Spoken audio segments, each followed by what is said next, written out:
Bonjour, Véronique Véro, reporting from Paris. I am in a typically peaceful place in Paris known as le Cimetière de Montmartre. I actually love being in a cemetery and hearing children's voices in the background. There is a school right behind that wall. And I think it's almost the end of recess and the kids are having fun. Here's the bell. I thought I'd take you here today to share with you some of my favorite spots in le Cimetière de Montmartre, which is not as well known maybe as another big cemetery in Paris, le Père Lachaise. But it's fall, the colors are just radiant.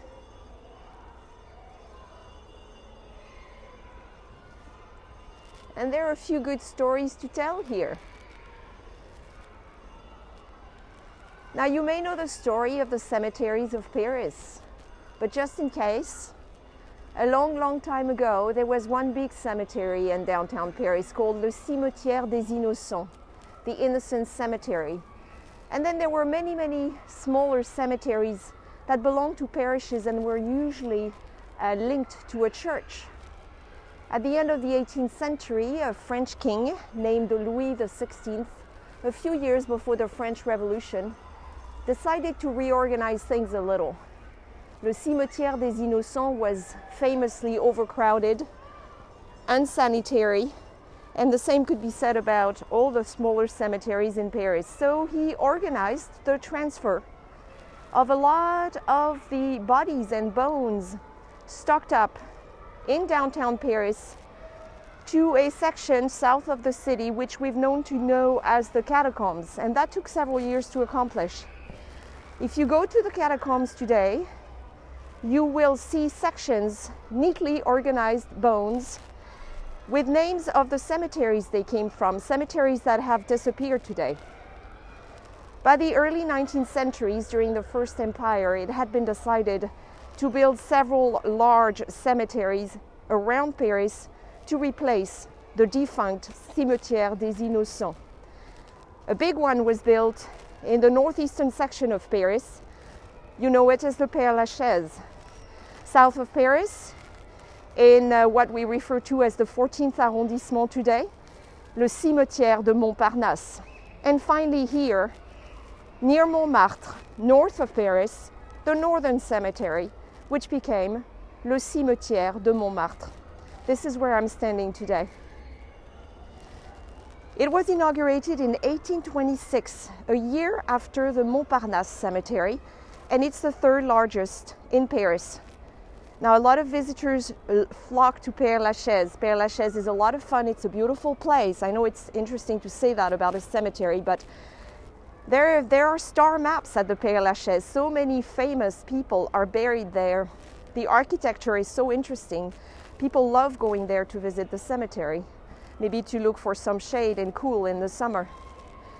But the Cimetière de Montmartre is a great place in its own right, and I thought it'd be nice to highlight it today. There are a lot of unknowns here, a lot of local residents, Montmartre residents. Montmartre always kind of stood outside of the city, as you know, until 1860, during the Second Empire, when Montmartre and a lot of other former villages in Paris, like Passy or Belleville, were incorporated or annexed into the city, as were these cemeteries finally. I am standing right next to a grave, which happens to be Louis Jouvet. You see the name here? Louis Jouvet is was, I should say, a big name in French cinema in the early 20th century. He was a stage director, he was an actor. Outside France, he's not that well known, but he had a very distinctive physique and voice. You may remember him from an old movie called Hôtel du Nord, where he's standing on one of the locks above the Canal Saint-Martin with iconic actress Arletty. That's a movie from the 1930s. So Louis Jouvet is here, as is the rest of his family. And in this cemetery here in Montmartre, like I said, there are a lot of names we don't know, but there are also quite a few that we do know. Montmartre always attracted artists. Early on, it attracted artists, impoverished artists, and a lot of them have been buried here because they were residents. We won't be able to see a lot of them today. I am in one section of the cemetery, but I thought I would show you, take you around on a stroll and show you a few places and a few names. Now, don't be surprised to see a lot of the graves have pretty flowers on them, fall colors. November 2nd is the day we celebrate the death in France, or we pay respects, I should say, to the dead, and so we bring flowers to cemeteries, usually chrysanthemum or mums, and so a lot of the graves that we will see will have fresh flowers on them, because today is November 6, 2020, and Paris is confined once again in lockdown mode, but we are allowed to go out for up to an hour a day within 1 kilometer of our main residence, and that's what I'm doing today, so I can take you on this walk. So this probably looks familiar if you've been to Père Lachaise. You can see the cemetery is organized into divisions, and then you have street names. This is a chemin, a pathway, but you have also street names.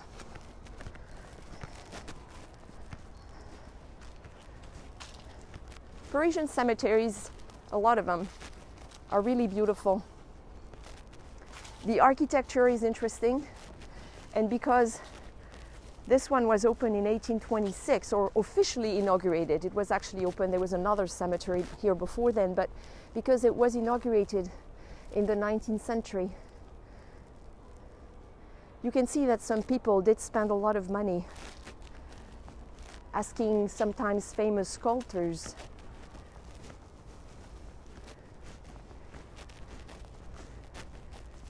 to help them, well, I guess, make an impression. This is a very, you can certainly tell we're in the fall now. I hear the crows in the background, leaves on the ground. Here's an example of what I was saying. You can see the fresh flowers that relatives of these people brought here just a few days ago.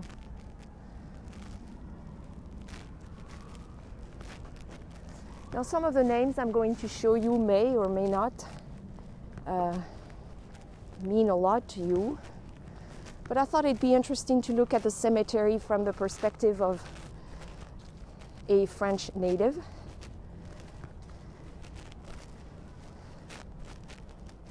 I showed you Louis Jouvet, the actor, earlier.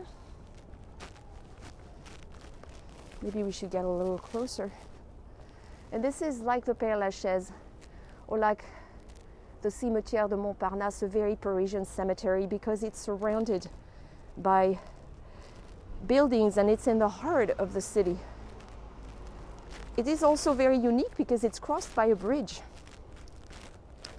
And I will try and show you that bridge on the way out a little later. Let's see. Who do we have here?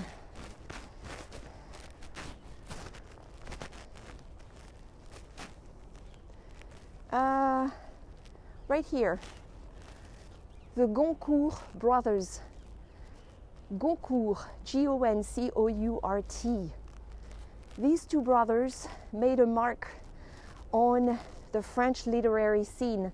If you are a writer in France, one of the greatest honors you can get is to win one day the prestigious Goncourt Prize, literary prize. It's assigned every year in November on a book that was written in French throughout the year. So here are the Goncourt brothers who created this prize, this literary prize, as well as the Academy who assigns it. Next to them is a very interesting and colorful grave. See the pretty flowers? You can see the name on it, Miss Bluebell. Her name was Margaret Kelly. She was born in Ireland and she moved to Paris when she was young and became a dancer, was a really talented dancer. And what Margaret Kelly is remembered for is for being the original Bluebell girl. She danced in her 20s at the Folies Bergère, one of the best known cabarets in Paris, and created the troupe that was named Bluebell Girls. Today the Bluebell Girls, well, when we're not in lockdown, the Bluebell Girls are still in Paris, the heart of the Paris nightlife, but you won't find them at the Folies Bergère. They have now moved to the Lido, another iconic Parisian cabaret that's on the Champs-Élysées. There used to be, I believe, a bust of Margaret standing on top of the grave, but it was stolen years ago and they haven't replaced it. Bonjour, Miss Bluebell.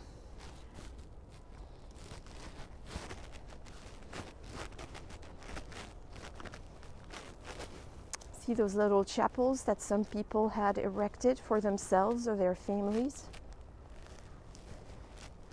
Some really pretty sights. So similar to other Parisian cemeteries in that it's you have some really nice alleyways with benches on the sides so you can rest, read a book, even if you don't have a loved one here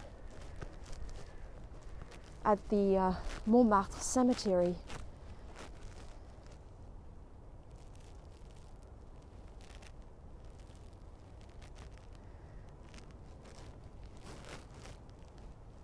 This is a pretty one here. I know a couple of these chapels are historic monuments of France and they are protected. I will come back to this section a little later, so I will walk this way first.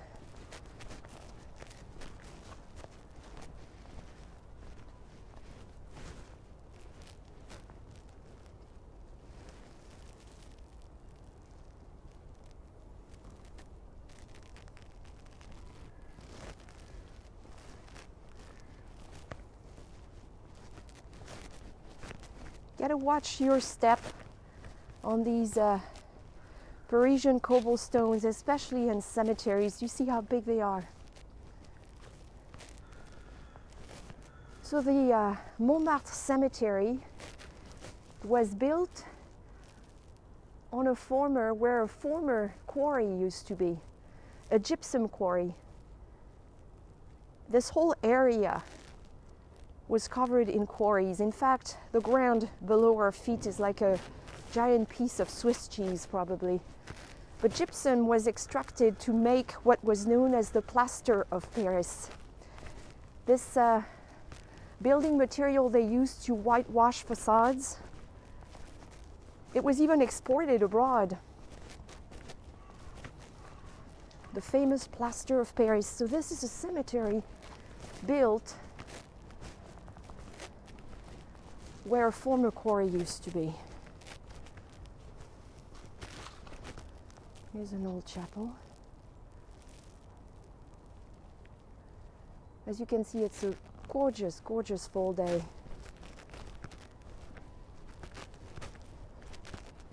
Here's a blue monument. This is really pretty.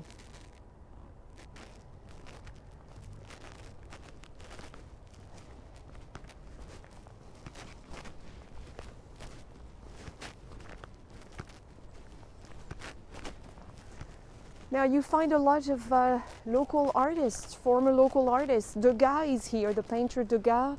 You also find big names in French cinema like François Truffaut, actors like Louis Jouvet. And just like at the Père Lachaise cemetery, you have star maps where you can spot the people you'd like to see. The red circle is where we are right now. Look at the pretty stairs. Over there in that section is somebody I have a lot of respect for, Monsieur Francisque Poulbeau, who was an illustrator, a local resident in Montmartre, and a man who did a lot of good, a philanthropist. I dedicated a whole episode of my Apéro with Véro on Instagram back in the spring to him. And if you'd like to listen to the story of Francisque Poulbeau and what he did in Montmartre for the poor children of Montmartre in the early 20th century, you should head to my YouTube channel and look him up.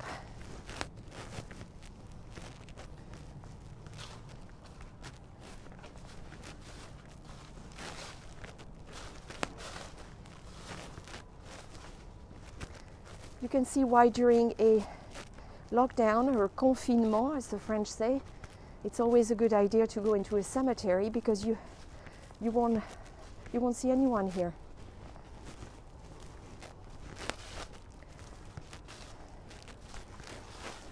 The occasional flâneur, maybe.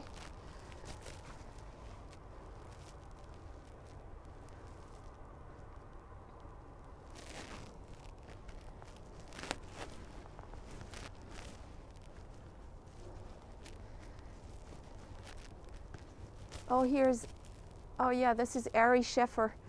I don't know if you recognize this painter's name. He was from Holland originally, but Mr. Scheffer was well known in the area. He was a talented painter and lived for more than 30 years in a beautiful home nearby that has been transformed into one of the most interesting smaller museums in Paris called Le Musée de la Vie Romantique, the Museum of Romantic Life. So this is his final resting place.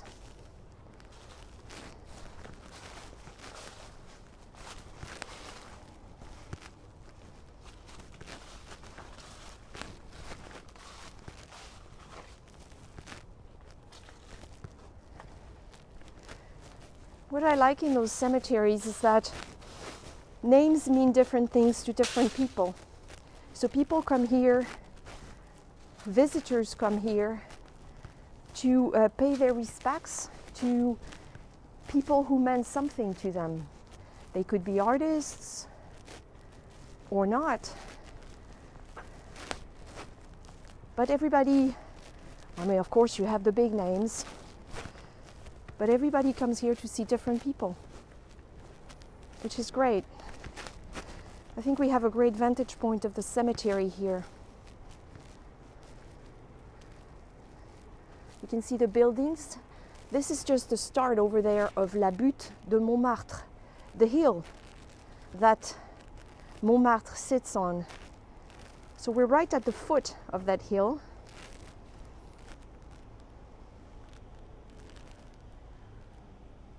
Beautiful fall colors with the blue skies. And look at this one. Very moving.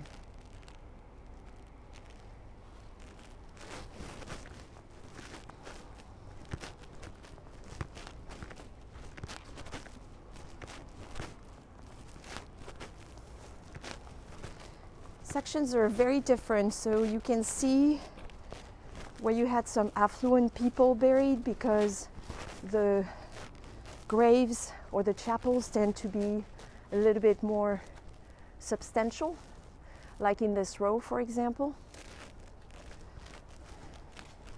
And then in other sections, you find very humble graves, very old, neglected, like in many other cemeteries. Look at this one. Durand.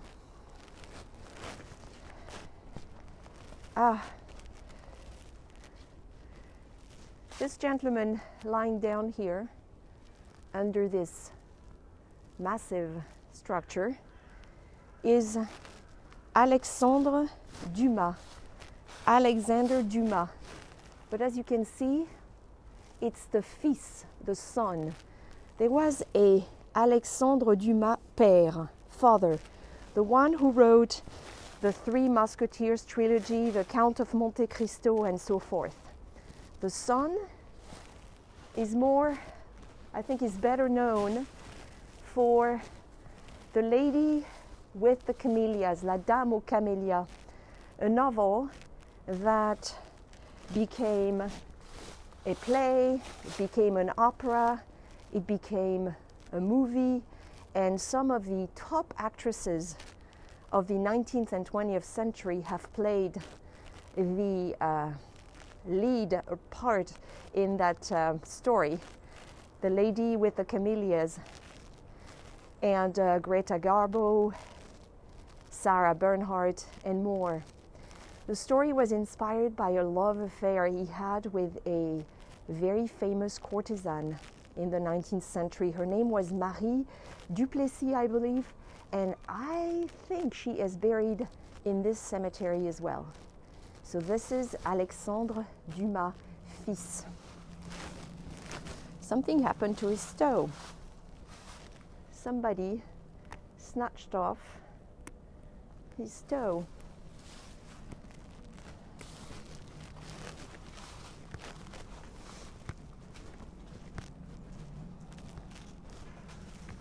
Bonjour. So this is the first person I've met in the last 15 minutes. I'm not lying when I say it's really quiet and peaceful. Now, unfortunately, I cannot take you all the way around the cemetery. It's quite large. Not as large as the Père Lachaise. I think it's the third largest in Paris after the Père Lachaise and the Montparnasse cemetery, but it's still pretty big.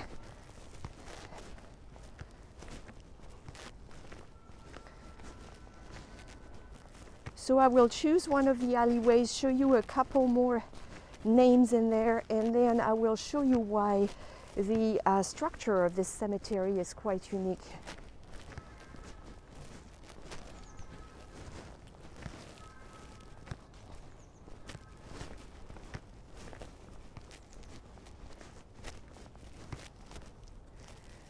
Talking about massive, massive structures.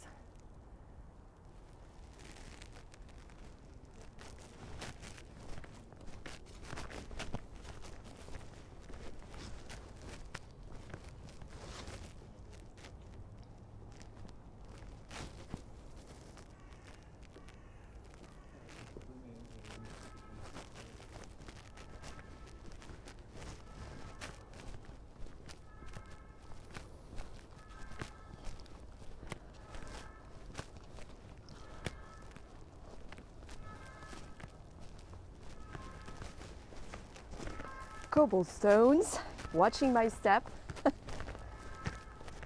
Les pavés parisians, and these are big ones.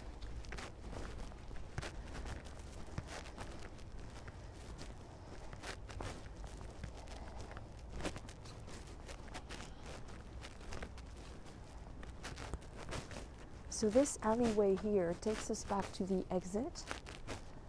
But before we do this, I'd like to show you what I think is the most beautiful or most original grave here. I don't know if I can call it a grave. It's like a glass case. If you were with me on the live streamed walk I did in Le Parc Monceau a few days ago, I mentioned Michel Berger and France Gall. This couple were iconic French artists through the late 70s, 80s, 90s. Theirs is quite a tragic story. Michel Berger was a very talented composer and singer, and he died of a heart attack more than 20 years ago when he was barely in his 40s. Their daughter Pauline, the second name you see here, had a degenerative disease from birth, and she died 5 years after her father. She was not even 20 years old. And so France Gall continued her career and continued living, having lost her husband and her daughter. She still had a son, Raphael, And France lived until 2018 when she died of cancer. So the three of them have been reunited in this beautiful place with flowers. These are actually live flowers, and it's very well maintained. And it's the glass enclosure is meant to maximize the sunlight. You can see it's pretty, and it's pretty at any time of the day. So this is one of my favorite places here in the Montmartre cemetery. If you don't know the music of Michel Berger and France Gall, who each had a solo career and also sang together, she was his muse, you should look them up.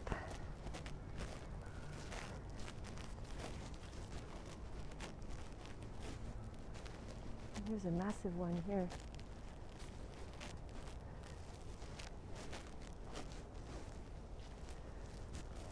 Close up on the trash cans. Sorry. I believe Stendhal is right here. There he is. Stendhal was a famous French author in the 19th century. He was also a traveler and a diplomat. He spent a lot of time traveling around Europe, but spent a lot of time in Italy as well. I don't know if you've heard of probably his most famous novel called Le Rouge et le Noir, The Red and the Black. It's also been made into plays and movies. So there he is, Stendhal, part of our required reading when we were in high school. Charon is a big name of the Comédie Française, big name in the French theater, Jacques Charon.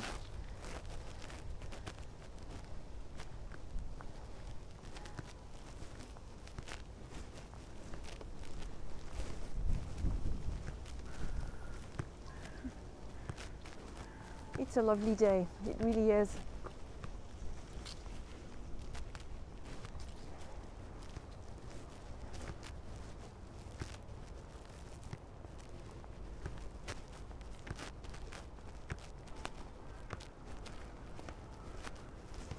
I hope you're enjoying this stroll. I know I am, and if you are, I would encourage you to like this video and to subscribe to my channel so you are notified of new video guided walks when I upload them. You can also find me daily on Facebook and Instagram, where I share my love of Paris and France through photos, pictorial travelogues, blog posts, videos, live streamed walks.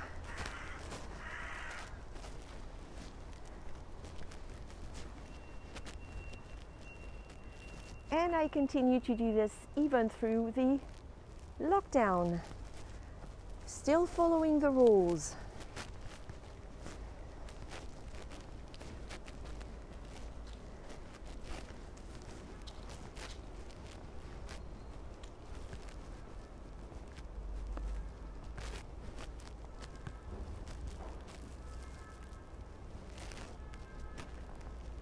We are in the 30th division, Avenue de la Croix.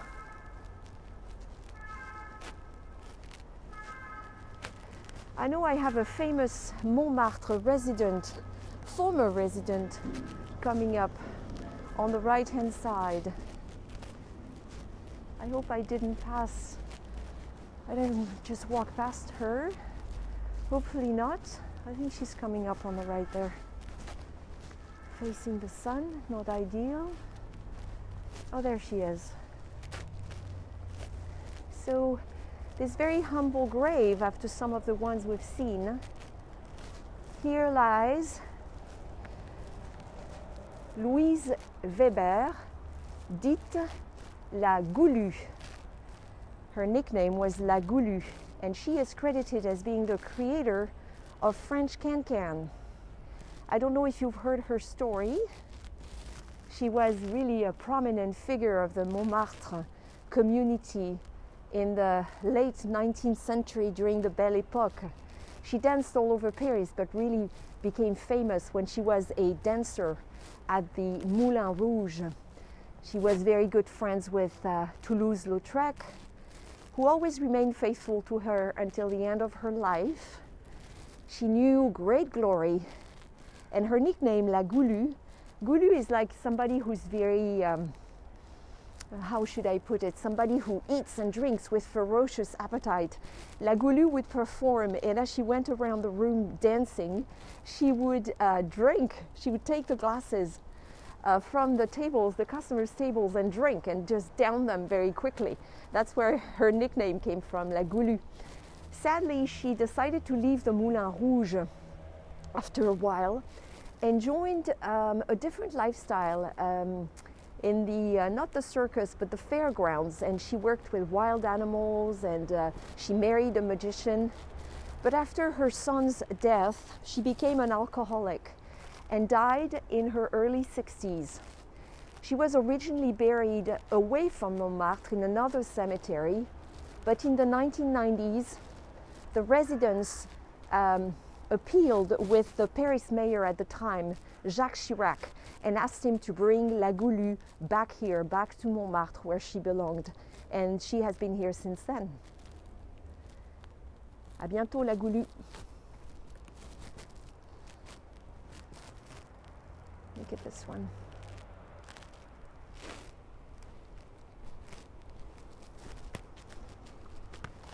Ah, there's one more I'd like to show you, if I have a few minutes.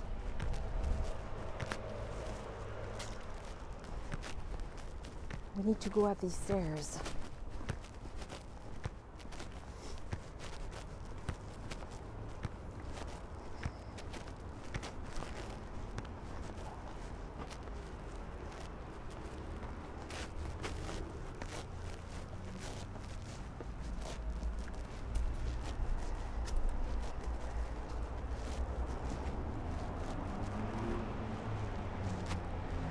This is unusual, isn't it? A cemetery crossed by a bridge, under a bridge even.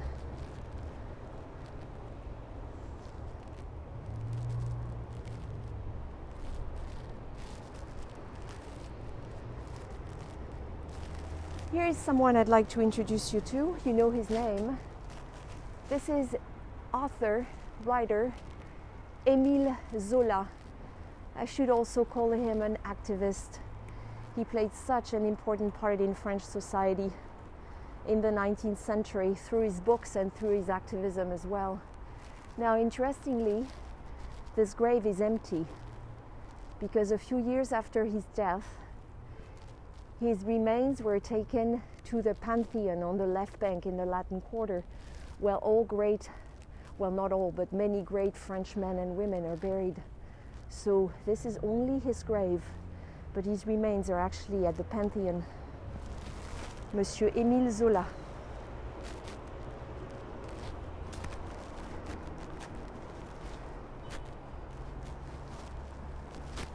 A few more minutes to show you the structure of the cemetery.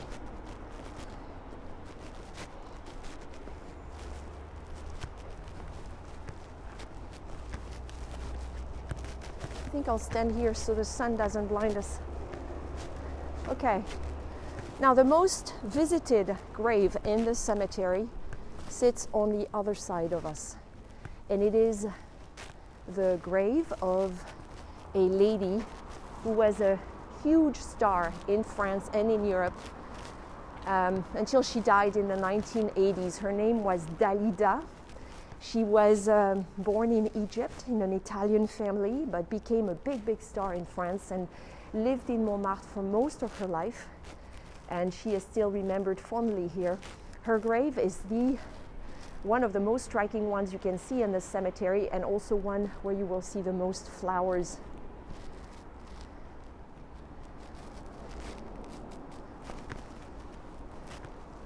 Now, this bridge is called le Pont Caulaincourt. It was added after the cemetery was inaugurated in the 19th century. It was built in 1888 to try and solve the traffic problem. Montmartre, as you know, is a hill.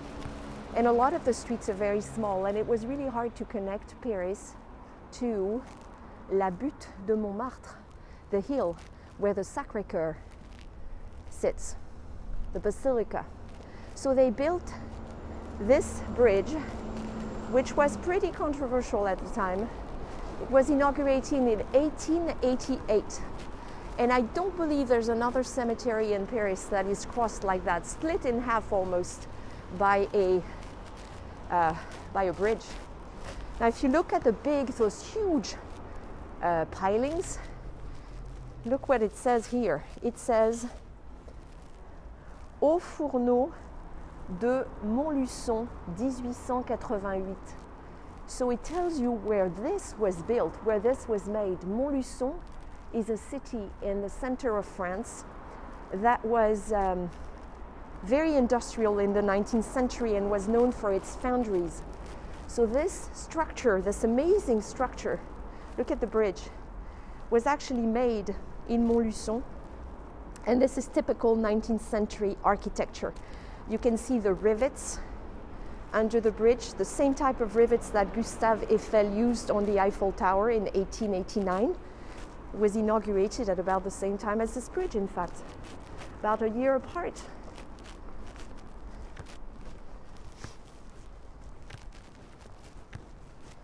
All right, since I'm feeling very brave, I don't want to go too much over the time I'm supposed to be out. But I'll show you a couple more. Here's one that, if you know the theater in Paris, there's names, Guitry, Sacha Guitry in particular, the third name on that list.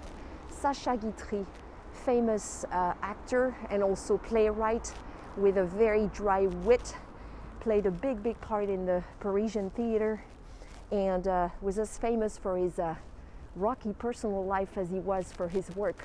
In fact, the last name here, Lana Guitry, is the name of his fifth and last wife, I believe. You can look up quotes by Sacha Guitry. Look at the pretty mums. Look up quotes by Sacha Guitry online. You will laugh. The man had a very dry wit. So I am going to take a few more minutes just to show you, if I can, Dalida, because I told you she was the most visited, hers was the most visited grave here. And I know there are many others I haven't shown you, some of which you probably know, but divide and conquer, can't do it all. There is another great cemetery in Montmartre. In fact, there are two more on top of the hill.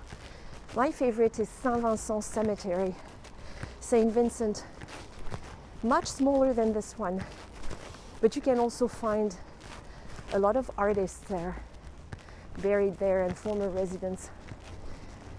So when you come back to Montmartre, try and visit Saint Vincent Cemetery.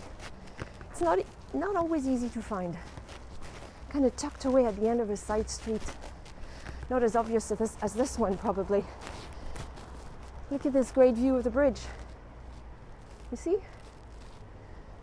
So it comes from Paris on this side, and it goes to Montmartre. Montmartre, of course, is part of Paris now. It's the 18th arrondissement, but remember that until 1860, until Napoleon III and Haussmann annexed a lot of the villages around Paris, Montmartre was just a little peaceful little village, sleepy village north of Paris, outside the city limits, like many other villages.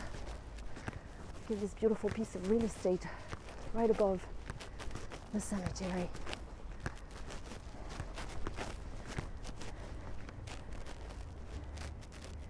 This man was a doctor, and he smoked the pipe, apparently.